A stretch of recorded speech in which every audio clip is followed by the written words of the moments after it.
শারীরিক সম্পর্ক অপরাধ না, অপরাধ কখন? যখন সে বিয়ে করবে না। এখন এই বিয়েটা কত বছরে করবে না সেটার কোনো কিছু নাই। আর অপরাধ কার? শুধুমাত্র পুরুষের। তো এই ধরনের যে লিঙ্গ বৈষম্যমূলক আইন, অর্থাৎ একটা আইন কিন্তু লিঙ্গ বৈষম্যমূলক হতে পারে না। অন্যান্য দেশের যে এক্সাম্পল টানলেন, সেখানে বেশিরভাগ দেশেই আসলে এই ধরনের কোনো অদ্ভুত আইন নাই। এবং ইন্ডিয়াতে নাইম ভার্সেস স্টেট এই মামলাটাই বলা হয়েছে যে সেখানে সেই মামলাটার ঘটনাটা এরকম যে একজন বিবাহিতা নারীকে মামলা করেন যে বিয়ের প্রলোভনে, আরেকজন ছেলের বিরুদ্ধে মামলা করেন যে তিনি বিয়ের প্রলোভনে তাকে ধর্ষণ করেছে এবং পরবর্তীতে ওই নারী প্রেগনেন্ট হয়ে যায়। তো প্রথমে ওই পুরুষের 10 বছরের শাস্তি হয়, হাইকোর্ট সেটা কমিয়ে 7 বছর করে, কিন্তু সুপ্রিম কোর্ট বলেন যে এটা আসলে কোনো ধর্ষণ নয়, যেহেতু ওই মেয়েটা নিজেই প্রাপ্তবয়স্ক ছিল এবং নিজে অনৈতিক সম্পর্কে নিজের ইচ্ছায় জড়িয়েছেন, অতএব এটা কোনো ধর্ষণ নয়।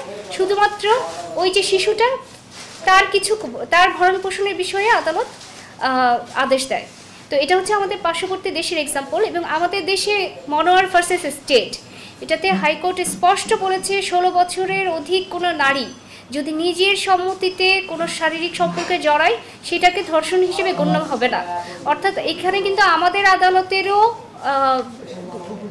বক্তব্য একেবারে সুস্পষ্ট রায়ের মাধ্যমে, এবং এটা আমাদের জন্য প্রেসিডেন্ট হিসেবে, অর্থাৎ এটা আমাদের জন্য binding upon the subordinate court. তো সেই ক্ষেত্রে এই যে মামলাগুলো নেওয়া হচ্ছে এবং মামলাগুলোর প্রসিডিংস চলছে, সবচেয়ে বড় বিষয় হচ্ছে এই নারী শিশু নির্যাতন দমন আইনে কিন্তু আছে যে ধর্ষিতার নাম, পরিচয়, ছবি প্রকাশ করা যাবে না। অর্থাৎ একটা রেপ কেস হলেই কে করতেছে সেটা কিন্তু প্রকাশ করার মধ্যে আইনে সুস্পষ্টভাবে আছে যে সেই নাম, পরিচয় প্রকাশ করা যাবে না। তাহলে প্রকাশ হবে কার? ধর্ষকের ছবি। এখন বিয়ের প্রলোভনে ধর্ষণের নামে যখন কোনো একটা মিথ্যা মামলা করা হবে, তখন কিন্তু ওই নারী পরিচয় প্রকাশ পাচ্ছে না, প্রকাশ পাচ্ছে যার বিরুদ্ধে মামলা করা হয়েছে তাকে নিয়ে আপনারাই নিউজ করে ফেলবেন যে অমুক ব্যক্তির নামে ধর্ষণের অভিযোগে মামলা দায়ের করা হয়েছে।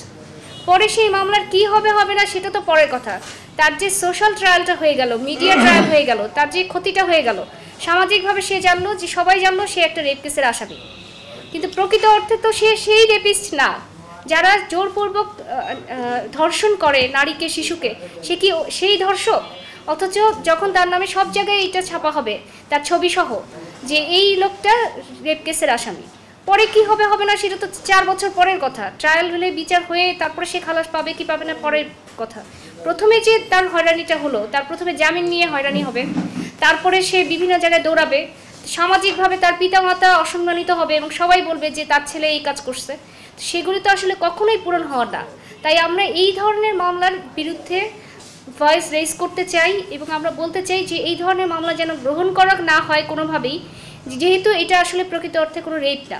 হ্যাঁ, আন্ডার 18 হলে তাকে যে কোনোভাবে সম্মতি নেওয়াটা, তার সম্মতি তো আসলে সম্মতি নয়, তাহলে আপনারা সেই মামলাগুলো নেন।